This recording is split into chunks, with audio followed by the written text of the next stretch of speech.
اذا دکت الارض دکن دکا، وہ دن بھی آنے والا ہے جب زمین ٹکرا کے پاش پاش کر دی جائے گی۔ یہاں سید قطب نے حد کر دی، وہ کہتا ہے کہ یہاں جو لفظوں کا صوتی آہنگ ہے نا، وہ انسان کے دل میں ایک رعب پیدا کر دیتا ہے۔ ذرا قرآن کی آیت پڑھتے جائیں، میں تو قاری نہیں ہوں، لیکن ذرا دیکھو کہ یہاں قرآن کے لفظوں کا رعب دل میں ہیبت پیدا کر دیتا ہے، رونگٹے کھڑے ہو جاتے ہیں۔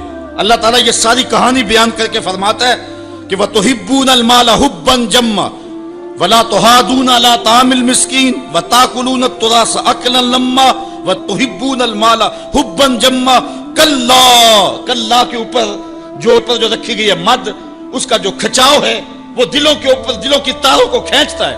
کلا اذا دکت الارض دکن دکا، اللہ فرماتا جب زمین پاش پاش کر کے رکھ دی جائے گی، وَجَاءَ رَبُّكَ وَالْمَلَكُ صَفًّا صَفًّا، اور اللہ تعالیٰ اس شان سے ظہور فرمائے گا کہ فرشتے صفے باندھے کھڑے ہوں گے۔ وَجِيَ يَوْمَئِذٍ بِجَهَنَّمَ، اور جہنم کو حاضر کیا جائے گا۔ فرمایا کہ 70,000 زنجیریں ڈال کر کے جہنم کو حشر کے میدان میں لایا جائے گا۔ ہر زنجیر کے ساتھ جو ہے وہ 70,000 فرشتے ہوں گے، اور عرش کی بائیں جانب جہنم کو لا کے رکھ دیا جائے گا، اس کے کھولنے کی آواز آ رہی ہوگی۔ راوی کہتا ہے کہ جب حضور علیہ السلام نے اس آیت کو تلاوت کیا تو حضور کے چہرے کا رنگ بدل گیا، اور عجیب حضور علیہ السلام کی حالت ہو گئی کہ حضور علیہ السلام کا لون متغیر ہو گیا۔ یہ لفظوں کا جو صوتی آہنگ ہے وہ کلیجے پھاڑ دینے والا ہے، اور انسان کو گمراہیوں سے نکال کے ہدایت کے رستے پہ ڈالنے والا ہے۔ اللہ تعالیٰ ارشاد فرماتا ہے، ذرا پھر دیکھیے، کلا اذا دکت الارض دکن دکا وجاء ربک والملک صفا صفا وجیء یومئذ بجہنم۔ پھر جب اس دن جہنم کو سامنے لایا جائے گا، پھر کیا ہوگا؟ انسانوں کے رونگٹے کھڑے ہوں گے، پھر ایک دم ماضی کی سکرین جو ہے وہ سامنے آئے گی، وہ برائیاں کی، وہ داد عیش دیے، وہ جو کچھ کیا سب کچھ سامنے آ جائے گا۔ یومئذ یتذکر الانسان، اس دن آدمی سوچے گا، وَأَنَّ لَهُ الذِّكْرَى، اور اب سوچ کا وقت گزر چکا ہوگا۔ اس دن انسان کو بہت کچھ یاد آئے گا، اس وقت خیال کرے گا کاش میں یہ کر لیا ہوتا، میں یہ کر لیا ہوتا۔ وَأَنَّ لَهُ الذِّكْرَى، اب اس کو سوچنے کا وقت کہاں، اب اس کا فائدہ کہاں؟ وہ گھڑیاں، وہ لمحے، وہ ساعتیں اب اس کے لیے حسرت کو بڑھانے والے ہوں گے۔ وقت پر کافی ہے ایک قطرہ بھی آب خوش ہنگام کا، جل گیا جب کھیت برسا می تو پھر کس کام کا۔ اس دن پھر بندہ سوچے گا۔ سنو قرآن کا آہنگ، یقولو یا لیتنی قدمت لحیاتی، وہ کہے گا کہ ہائے کسی طرح میں نے جیتے جی نیکی آگے بھیجی ہوتی، زندگی کو میں نے مقصد میں، مصرف میں، کسی کام میں اور کسی جو ہے وہ مقصد میں لگا دیا ہوتا، اور زندگی کا سرمایہ وہاں میں یہاں کے لیے بھیجا ہوتا۔ فَيَوْمَئِذٍ لَا يُعَذِّبُ عَذَابَهُ أَحَدٌ، اللہ تعالیٰ اس دن جو عذاب دے گا کبھی کسی نے ایسا عذاب دیا نہیں ہوگا جو وہ دے گا۔ اللہ اکبر۔ وَلَا يُوثِقُ وَثَاقَهُ أَحَدٌ، اور اس کا سا باندھنا کوئی نہیں باندھتا جس طرح کہ وہ باندھے گا۔ اچھا، جب جہنم کو حشر کے میدان میں لایا جائے گا تو عرش کی بائیں جانب جہنم کو رکھا جائے گا، اور اللہ تعالیٰ جل شانہ جو ہے وہ پورے قہر و جلال میں ہوگا، تو جو برے لوگ ہوں گے ان کا پتا تو پانی ہو ہی رہا ہوگا، وہ تو کہیں گے کہ یا لیتنی قدمت لحیاتی، لیکن جو نیکوکار ہیں ان کا دل بھی ڈول رہا ہوگا، کیونکہ بڑے خطرناک جو ہے وہ لمحے ہوں گے۔ ہمارے ایک ٹیچر ہوا کرتے تھے ریاضی کے، تو وہ بڑے جلالی ہوتے تھے۔ کبھی ہمارا ٹیسٹ لیتے نا تو دوسرے دن جب وہ آتے نا پیریڈ میں، تو باوجود پتا ہوتا کہ سوال ٹھیک ہم نے کیے ہوئے، بعد میں چیک بھی کیے ہوتے، لیکن جب وہ ڈنڈا لے کے داخل ہوتے تو سب کے پتے پانی ہوتے، پتہ نہیں کس کی جو ہے وہ کم بختی آ گئی ہے۔ اور پھر جب وہ اچانک جن لوگوں نے اچھے نمبر لیے ہوئے ہوتے ان کو الگ کرتے اور دوسروں کو الگ کرتے، پھر بھی سارے ڈر رہے ہوتے کہ پتہ نہیں یہ کدھر والے ہیں اور یہ کدھر والے ہیں، اور پھر جب کہتے بیٹا تمہیں شاباش، تو پھر جو مسرت ہوتی نا تو وہ پھر لفظوں میں بیان نہیں ہو سکتی ہے۔ اللہ تعالیٰ فرماتا ہے کہ اس دن پھر کیسا منظر ہوگا، ذرا غور کیجئے کہ جہنم سامنے ہے، اللہ پورے جلال پہ ہے، اور نیکوکار بھی بدکار بھی کھڑے ہیں، کلیجے سینے میں کانپ رہے ہیں۔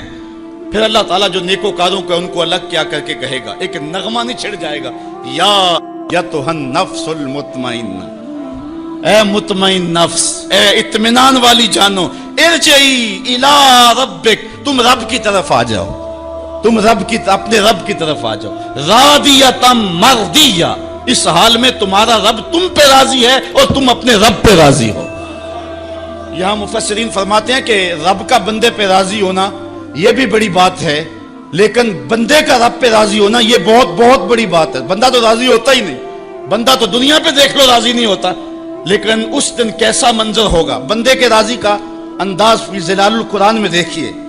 یا ایتھا النفس المطمئنہ، المطمئنہ الی ربہا، المطمئنہ الی طریقہا، المطمئنہ الی قدر اللہ بہا، المطمئنہ فی السراء والضراء وفی البسط والقبض والمنع والعطاء، یعنی تو میرے پہ راضی ہوا، میں نے دکھ دیا تو پھر بھی راضی تھا، میں نے سکھ دیا تو پھر بھی راضی تھا، کڑکتی دھوپ تھی تو پھر بھی راضی تھا، برستی بارش تھی تو پھر بھی راضی تھا، تجھے غربت کے چکی میں پیسا گیا تو پھر بھی راضی تھا، اور تجھے امانت دی گئی تو پھر بھی راضی تھا، میرے بندے تجھے کربلا میں رکھا گیا پھر بھی راضی تھا، اور تجھے فتح مکہ کی شان دکھائی گئی تو پھر بھی راضی تھا۔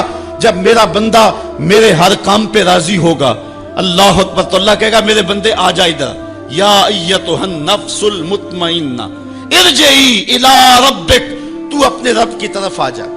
اچھا، راضیۃ مرضیہ، تو رب پہ راضی اور رب تیرے پہ راضی۔ حضور علیہ السلام نے ارشاد فرمایا کہ جب اللہ اپنے خاص بندوں کو جنت عطا کر دے گا تو اللہ تعالیٰ بندوں کو کہے گا کہ اے میرے بندو، کیا تم میرے اوپر راضی ہو؟ تو بندے کہیں گے مالک وما لنا، ہمیں کیا ہے، ہم کیوں راضی نہیں ہو سکتے؟ بندوں کو تو تصور بھی نہیں ہوگا جو جنت میں ملے گا۔ ایک بندے کی آرزو ہو کہ اسے 2.5 مرلے کا پلاٹ مل جائے تو اس کو کوئی 50 مربع لاٹ کر دے تو وہ تو خوشی سے پاگل ہو جائے گا، تو بندے کو تو تصور بھی نہیں ہوگا۔ حضور نے ارشاد فرمایا سب سے آخر میں جو شخص جنت میں جائے گا میں اس شخص کو جانتا ہوں، جہنم کے رگڑے سے کہ جب باہر نکلے گا نا تو اللہ تعالیٰ اس کو بلائے گا، کہے گا بندے بتا کیا مانگتا ہے۔ بندے نے زندگی میں کئی منصوبے بنائے ہوتے ہیں کہ یار یہ مل جائے، ساری زندگی میں خواہشیں تو پوری نہیں ہوتی۔ وہ غالب نے کہا تھا ہزاروں خواہشیں ایسی کہ ہر خواہش پہ دم نکلے، بہت نکلے میرے ارمان لیکن پھر بھی کم نکلے۔ وہ جتنی آرزویں کبھی بھی زندگی میں آئی ہوئی ہوں گی وہ کہے گا مالک یہ بھی دے دے، یہ بھی دے دے۔ اللہ کہے گا لکا ما تمنیتا، اچھا جو تو نے مانگا میں نے تجھے سب کچھ دے دیا۔ بندہ تو اس پہ راضی ہوگا۔ اللہ فرماتا ہے یہ تو نے مانگا میں نے دیا نا، اس کے علاوہ جتنی زمین ہے یہ 7 بر اعظموں پہ پھیلی، اس سے 10 گنا زمین بھی جنت میں تجھے الاٹ کر دی۔ بندہ کہے گا یا رب اتسخر وانت الملک، مالک تو بادشاہ ہو کے مجھ سے مذاق کر رہے؟ بندے کے تو گمان بھی نہیں ہوگا کہ اتنا کچھ ملے گا۔ جب یہ بات حضور نے بیان فرمائی فضاحک النبی حتی بدت انیابہ، حضور اتنا مسکرائے کہ حضور کی داڑھیں نظر آنے لگی۔ اس کو تو یہ گمان تھا کہ برابر برابر بھی چھوٹ دوں تو جنت میں کسی دروازے کی چوکیداری بھی مل جائے تو غنیمت ہے۔ اتنی تو دولت جو ہے وہ اوباما کے پاس بھی نہیں ہے، پوری دنیا کے مالیاتی اداروں کے پاس بھی نہیں ہے، اتنی حکومت تو کائنات میں کسی حکمران نے نہیں کی ہے جتنا تخت و تاج کا مالک اس سب سے آخری شخص کو بنا دیا جائے گا۔ جب سب سے کم پراپرٹی جنت میں جس کی ہے وہ اتنی جگہ کا مالک ہوگا، پھر داتا گنج بخش علی حجویری کی جاگیروں کا عالم کیا ہوگا، پھر انبیاء کی جاگیروں کا عالم کیا ہوگا، امام الانبیاء کی جاگیروں کا عالم کیا ہوگا۔ اتنا کچھ دینے کے بعد میرے بندے کیا تم میرے پہ راضی ہو؟ اللہ تعالیٰ جب بندوں سے پوچھے گا تو بندے کہیں گے مالک ہمیں کیا ہوا کہ ہم راضی نہ ہو، ہم تو جو ہے وہ پھولے نہیں سما رہے۔ تو اللہ تعالیٰ فرمائے گا تمہیں ایک اور چیز دینے لگا ہوں۔ تو بندے جنت میں کسی کمی کو محسوس نہیں کریں گے، کہیں گے مالک اور کیا چیز رہ گئی ہے؟ تو اللہ تعالیٰ فرمائے گا بندو وہ چیز یہ ہے کہ میں تمہارے اوپر راضی ہو گیا ہوں، اب کبھی بھی ناراض نہیں ہوں گا۔ تو پھر جو مسرت ہوگی وہ دیدنی ہوگی۔ یا ایتھا النفس المطمئنہ ارجعی الی ربک راضیۃ مرضیہ فادخلی فی عبادی، میرے خاص بندوں میں داخل ہو جا، وادخلی جنتی، اور میری جنت میں داخل ہو جا۔ سورۃ الفجر انسان کو کھینچ کر کے مالک کی دہلیز پہ لے آتی ہے، اور نفس مطمئنہ جو ہر حال میں اللہ پہ راضی ہو۔ میں نے ایک روایت میں پڑھا ہے کہ جو حضرت مولا کائنات سید علی المرتضیٰ سے مروی ہے، فرماتے ہیں کہ جو شخص اللہ کے عطا کردہ تھوڑے رزق پہ راضی ہو گیا، اللہ قیامت کے دن اس کے تھوڑے عملوں پہ راضی ہو جائے۔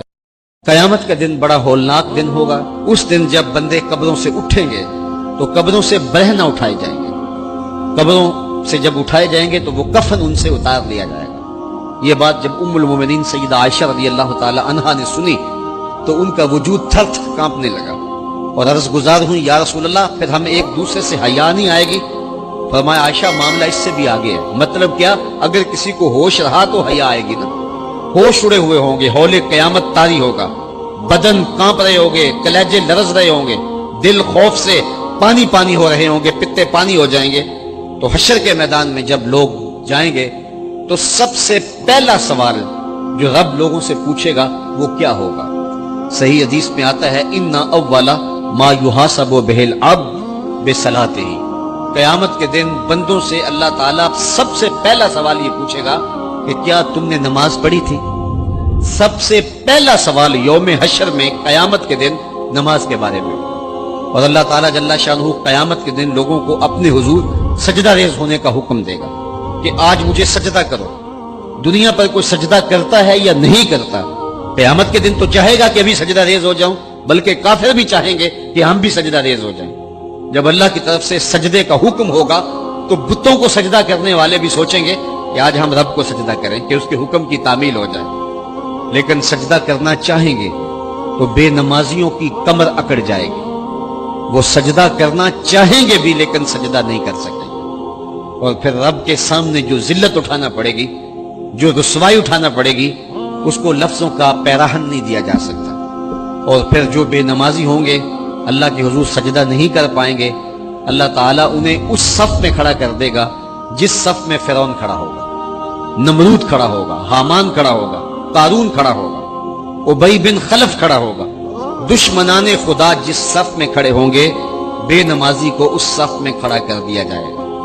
میری لمبی تقریر نہیں، میں یہ آپ سے پوچھتا ہوں اور اپنے آپ سے پوچھتا ہوں، کیا ہم یہ گوارا کرتے ہیں کہ حشر کے دن ہمیں فرعون کے ساتھ کھڑا کر دیا جائے؟ کیا یہ ہم گوارا کرتے ہیں کہ حشر کے دن ہمیں نمرود کے ساتھ کھڑا کر دیا جائے؟ کیا یہ ہماری طبیعت اس کو برداشت کر سکے گی کہ رسول اللہ کے دشمنوں کے ساتھ ہمیں کھڑا کر دیا جائے؟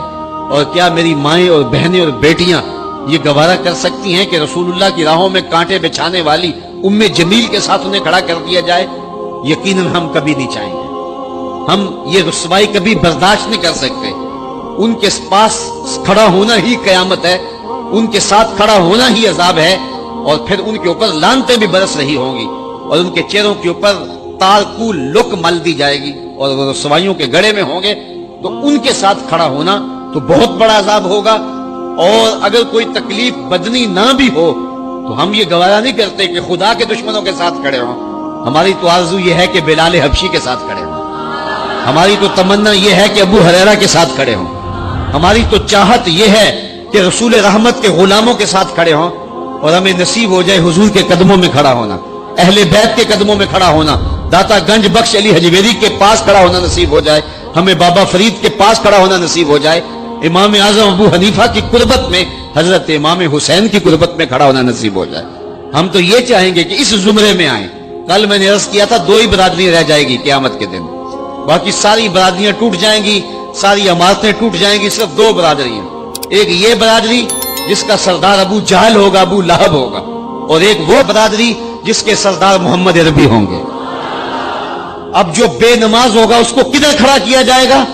جدھر ابو جہل ہوگا، جدھر ابو لہب ہوگا، جدھر عتبہ ہوگا، جدھر عتیبہ ہوگا، جدھر ولید بن مغیرہ ہوگا، جدھر فرعون ہوگا، حامان ہوگا، شدید ہوگا، شداد ہوگا، نفدنون ہوگا، قارون ہوگا، دشمنان خدا ہوں گے۔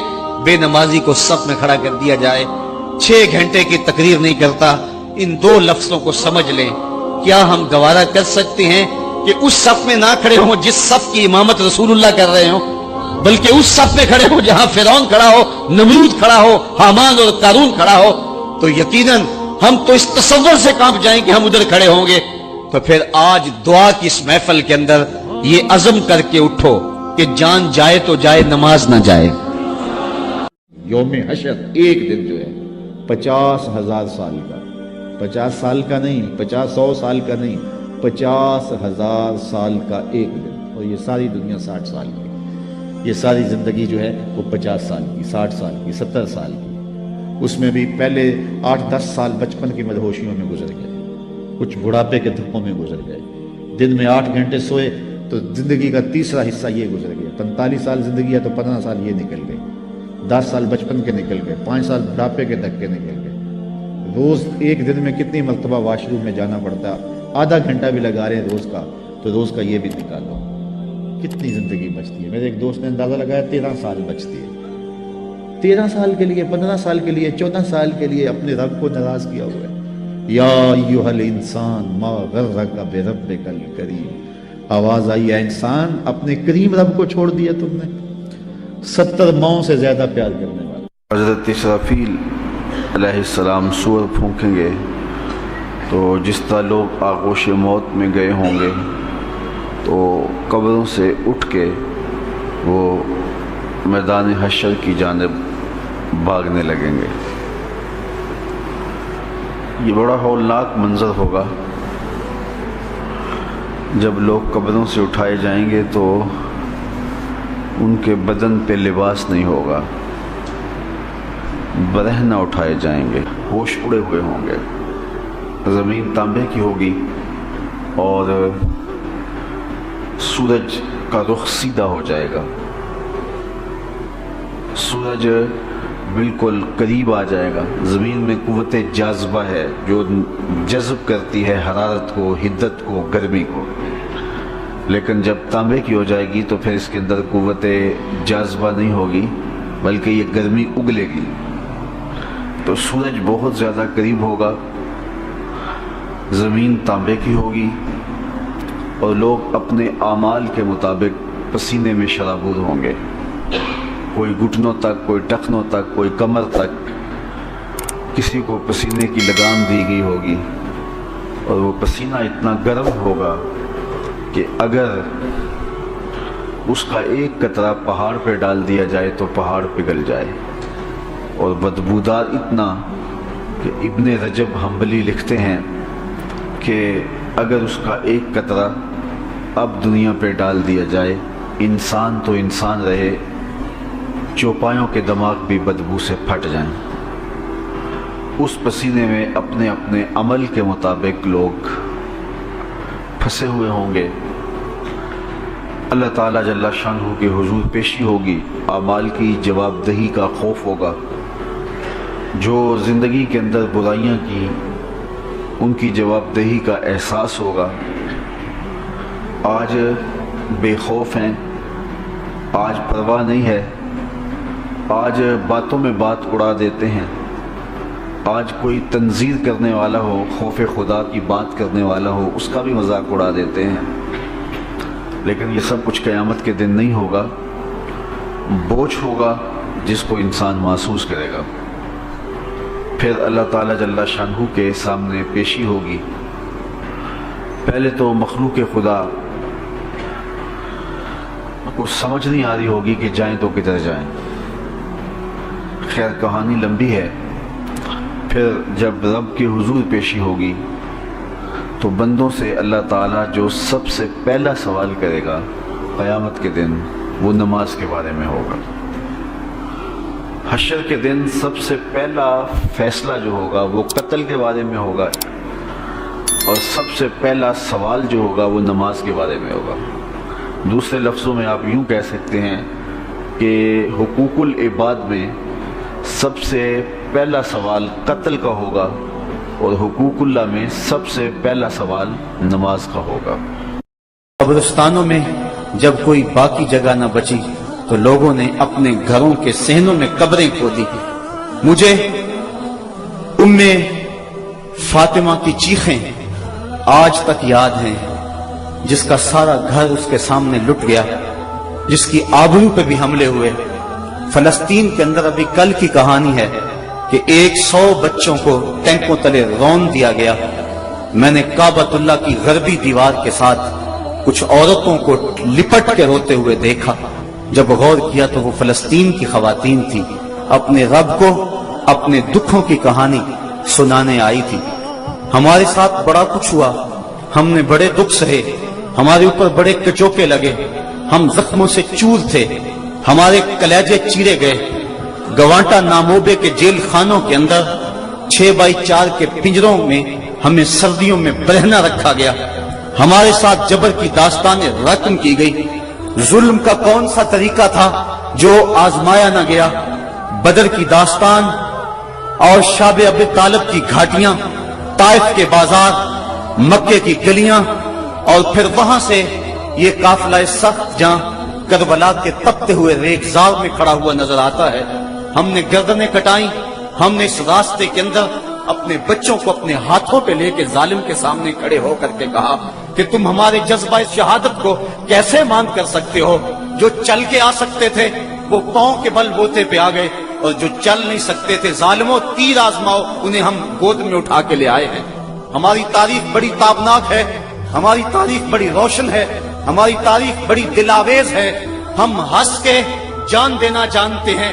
1857 کی جنگ آزادی میں جب علامہ کفایت اللہ کافی کو پھندے پہ چڑھایا جانے لگا تو انگریز نے کہا تھا، میں نے بڑا جنونی مولوی دیکھا ہے کہ جو پھندے کی طرف بڑھ رہا تھا تو میں نے اس کے چہرے کے اوپر سرخیاں دیکھی ہیں، اس کے چہرے کے اوپر میں نے بانکپن دیکھا ہے، اس کے چہرے کے اوپر میں نے ایک عجیب روشنی دیکھی ہے. ہم تو پھانسی گھاٹوں میں بھی اجالا کرتے ہیں، ہم تو ہٹلر کے دیش کے اندر بھی مسکرا کے جان مارتے ہیں. ہم نے تو یہ عظیمتوں کی داستانیں رقم کی. ظالموں نے بڑے ظلم کیے، بڑے دکھ کیے. خلافت عثمانیہ کو توڑنے کے لیے ان کے کتنے جاسوس حرکت میں آئے، مسلمانوں میں افتراق کے بیج بوئے. کیا کیا دکھ نہیں اور کیا کیا زخم نہیں جو ہم چاٹ رہے ہیں. لیکن یہ 2-3 سال تو ایک ایک لمحہ عذاب بنا ہوا ہے، ایک ایک سانس اذیت بنی ہوئی ہے. مغرب نے یہ سمجھا کہ شاید ان کا دم خم ختم ہو گیا ہے. وہ سمجھتا ہے کہ مسلمان سیاسی عدم استحکام کا شکار ہے، ان کے حکمران استعمار کے اعلی کار ہیں، ان کی معیشت مفلوج اور دفاع کمزور ہو چکا ہے. لے دے کے ایک حب نبی کا جذبہ ہی رہ گیا ہے جو ان کے سینوں میں موجود ہے، اور وہ چاہتا ہے کسی طرح ان کے سینوں سے یہ جذبہ بھی نکال لیا جائے اور پھر انہیں مٹا دیا جائے یا انہیں اپنا غلام بنا لیا جائے. وہ ہم سے حب رسول کی تپش چھیننا چاہتا ہے اور ہم سے وہ ہماری پہچان اور ہماری وہ عزت چھیننا چاہتا ہے. مغرب نے یہاں بھی ٹھوکر کھائی. اس نے حکمرانوں کے آئینے میں عوام کے چہرے کو دیکھا. اس نے سمجھا کہ ان میں زندگی کی رمق نہیں، اعصاب شل ہو گئے، دل بجھ گئے. لیکن مغرب کان کھول کے یہ بات سن لے کہ یہ لٹا ہوا کارواں، یہ خانمہ برباد لوگ، یہ کبھی یورپ نے لوٹا، کبھی انہیں امریکہ میں لوٹا، یہ لٹتے رہے، یہ کربلا میں بھی لٹے، یہ لوٹے جاتے رہے. ان کے لٹنے کی کہانی بڑی دردناک بھی ہے اور بڑی طویل بھی ہے. لیکن مغرب سن لے کہ جب یہ خود لٹنے پہ آ جائیں تو پھر اپنا سودا کوچہ محمد میں کرتے ہیں. جب وہ خود لٹنے پہ آ جائیں تو پھر سب کچھ رسول کریم کی ناموس کے لیے قربان کرنے کے بعد بھی یہ کہتے رہ جاتے ہیں، کروں تیرے نام پہ جاں فدا، نہ بس ایک جاں 2 جہاں فدا، 2 جہاں سے بھی نہیں جی برا، کروں کیا کروڑوں جہاں نہیں. مغرب تو براہ راست حملے کر رہا ہے جس سے ہمارے جگر پاش پاش ہو گئے. آج پوری دنیا پہ کٹ رہے ہیں ہم، لٹ رہے ہیں ہم، خانمہ برباد ہیں. ہمارا قافلہ آج بے یوسف ہے. صاحبو زندگی کٹ رہی ہے. آؤ میں اور آپ اپنے آقا سے عہد کریں. میرے دامن میں سسکیوں کے سوا کچھ نہیں ہے. میں تو روتا ہوں. آج تو لوگ میرے رونے کا مذاق بھی اڑاتے ہیں، لیکن کیا کروں جب میرا سینہ زخمی ہو، جب میرا دل پھٹ رہا ہو، جب امت مسلمہ زخموں میں مبتلا ہو، جب کابل سے کندھار تک، جب قلعہ جنگی سے دشت لیلا تک، جب تورا بورا سے تقریب تک، جب موصل سے بغداد تک میں جدھر نظر اٹھاؤں مجھے لاشیں ہی لاشیں پڑے ہوئے نظر آئیں تو میں پھر کیا کروں؟ میرے ہاتھ میں کچھ ایسی چیز بھی نہ ہو کہ میں ظالم کی گردن توڑ سکوں. میری حکومتیں بھی بے غیرت ہوں اور میرے جو ہے وہ حکومت کے کار پرداز بھی منطقے تراش رہے ہوں. جب بزدلی کو اعتدال پسندی کہا جا رہا ہو، جب بے غیرتی کو روشن خیالی کے نام دیے جا رہے ہوں، جب جہاد کو دب جانے کو کمپرومائز کہا جا رہا ہو، جب بدی سے مفاہمت کر لی گئی ہو، اور جب ہم زمینی حقائق کی بات کرتے کرتے اپنے نبی کی توہین کو بھی برداشت کرنے کے لیے تیار ذہن کر رہے ہوں، تو اس دور کے اندر بتاؤ میرے پلے کیا ہے، میں کیا کروں، میرے دامن میں اور کیا ہے؟ میں روؤں گا، میں دن کو بھی روؤں گا، میں رات کو بھی روؤں گا، میں جھولی پھیلا کے گنبد خضرا کے مکین سے فریاد کروں گا کہ تجھ سے فریاد ہے اے گنبد خضرا والے، کعبے والوں کو ستاتے ہیں کلیسا والے۔ مجھے ایک صاحب کہہ رہے تھے جناب آؤ عمرے کو چلیں، میں نے کہا 6 سال قبل گیا تھا، اب مجھے حوصلہ نہیں پڑ رہا، میں کون سا منہ لے کے آقا کے سامنے جاؤں گا، میں کون سا جو ہے وہ منہ لے کر حضور کو دکھاؤں گا؟ آقا تیرے دشمن تو دندنا رہے ہیں، تیری حرمت پہ حملہ کرنے والے تو دندنا رہے ہیں، میں کیا کروں گا، میں کیسے جاؤں گا؟ صاحبو زندگی کٹ رہی ہے، میں اور آپ موت کے لمحہ لمحہ قریب ہو رہے ہیں، موت تو آ ہی جائے گی، بہتر نہیں ہے کہ کوچہ محمد میں آئے، موت تو آنی ہے، مجھے مت ڈراؤ۔ لوگ کہتے تھے یہ خوفناک دور ہے، بم پھٹ جائے گا، کوئی کچھ کہہ رہا تھا، کوئی کچھ کہہ رہا تھا، میں نے کہا میں تو ڈھونڈ رہا ہوں موت کو، موت کو کہیں ڈھونڈ کے لاؤ، میں تو لمحہ لمحہ موت کے پیچھے بھاگ رہا ہوں، لیکن جب تک موت نہیں آنی اتنی دیر تک تو میں منتظر رہوں گا۔ کیا اب بھی کوئی جینے کا جواز باقی رہ گیا ہے؟ اب بھی ہم جی سکتے ہیں کہ ہمارے آقا کی توہین ہو رہی ہو اور ہم جی رہے ہوں؟ ایک ایک سانس دکھن بن گیا ہے، ایک ایک سانس نیزے کی انی ہے جو کلیجے کو چیر رہی ہے، زخم ہی زخم ہے، تا حد نظر شعلے ہی شعلے چمن میں نظر آ رہے ہیں، امت لٹ رہی ہے، کٹ رہی ہے، پٹ رہی ہے۔ اے خاصہ خاصان رسل وقت دعا ہے، میں یہی عرض کروں گا حضور ہم سے روٹھ نہ جائیے، ہم نے غلطیاں کی، ہم نے زیادتیاں کی، ہم نے آپ کی سنت سے منہ موڑا، ہم نے دشمنوں کی سی شکلیں بنائی، ہم نے جو آپ کی سنت کو کٹا کر نالیوں میں بہایا، ہم نے اپنے سروں کی مانگیں یہود و نصارہ کی طرز پہ سجائیں، ہم نے اپنی محافل کو حنوت کے طرز زندگی کے مطابق بنایا، ہم نے رسمیں حنا کے نام سے، ہم نے فیسٹیول کے نام سے بے حیائی پھیلائی، ہم نے مخلوط تعلیم کا ڈھونگ رچایا، ہم نے کیا کچھ نہیں کیا، تیرے دین کا جو ہے وہ حولیہ بگاڑ کے رکھ دیا۔ ہم خانقاہوں میں تھے تو صرف حق ہو میں لگے رہے، ہم منبر و محراب میں تھے تو ہمارے حجرے غیبت کی بدبو سے متعفن رہے، اور ہم اگر جو ہے وہ تاجر تھے تو ہم لوگوں کو لوٹنے کے چکر میں رہے، اگر طالب علم تھے تو بسوں کو وٹے مارتے رہے، اگر ہم استاد تھے تو ہم شاہی بچوں کو خاک بازی کا سبق پڑھاتے رہے۔ آج ہم نے آپ کے دین پہ اس کڑے وقت کے اندر جو تقاضے تھے ان کو پورا نہ کیا، ہمیں اقرار ہے، ہمیں 100 بار اقرار ہے، میرے اس عہد کے ساتھ آج ہم پھر رخصت ہوتے ہیں کہ ہم اپنے آقا کے لیے سر سے لے کر پاؤں تک حاضر ہیں، اپنے آقا کے لیے ہماری جوانیاں بھی حاضر ہیں، ہماری زندگی بھی حاضر ہے، ہماری ایک ایک سانس بھی حاضر ہے۔ اس نعرے کی لے کم نہیں ہونی چاہیے، یہ نعرہ فقط نعرہ نہیں، یہ دل کی دھڑکن ہے، یہ صدائے دل نواز ہے، یہ اپنے آقا نامدار سے سچا سچا اور کھڑا عہد غلامی ہے۔ اگر گلے سے اوپر بولنا ہے تو بے شک کوئی نہ بولے، لیکن اگر یہ دل کی دھڑکن کی صدا ہے تو آج میرے ساتھ پھر وہی نعرہ کہ یہ کیسے دن آئے، فلک بھی دشمن، زمین بھی مخالف، اوپر سے بھی بارود، نیچے سے بھی زلزلے، جائیں تو کہاں جائیں، نہ پائے ماندن نہ جائے رفتن، لگتا ہے رحمت خداوندی بھی ہم سے روٹھ گئی۔ گناہ گاروں کے کریم آقا، غریب نواز آقا، بندہ نواز آقا، ہم سے بھول ہوئی، ہمیں اقرار ہے ہم سے بھول ہوئی، ہمیں معاف کر دیں، ماضی کی خطاؤں سے درگزر کریں۔ اس کے بعد وعدہ کرتے ہیں آئندہ زندگی کی ایک ایک سانس آپ کے نام ہوگی، زندگی کا ایک ایک لمحہ آپ کے نام ہوگا۔ حضور ہم جیئیں گے تو آپ کے لیے، ہم مریں گے تو آپ کے لیے، ہماری سانسیں آپ کے نام وقف رہیں گی۔ لبیک یا رسول اللہ، حضور ہم حاضر ہیں، حضور ہم حاضر ہیں، حضور ہم حاضر ہیں، ہمارے دل بھی حاضر ہیں، ہماری جان بھی حاضر ہے، ہماری نسلیں بھی حاضر ہیں۔ لبیک یا رسول اللہ، لبیک یا رسول اللہ، لبیک یا رسول اللہ۔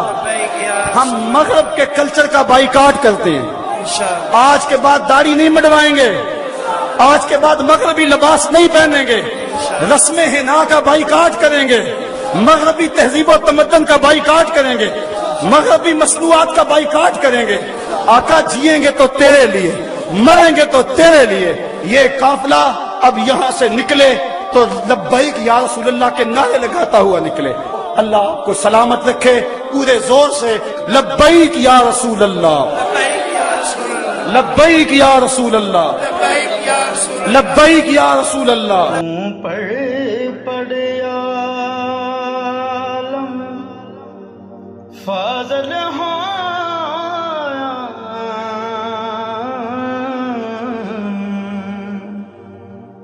کدے اپنے آپ نو پڑھیا نہیں، تو جا جا وڑدا مسجد مندراں،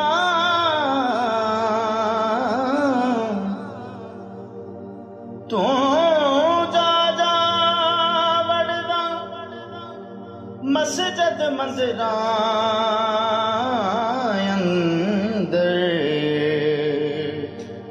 کدے من اپنے وچ وڑے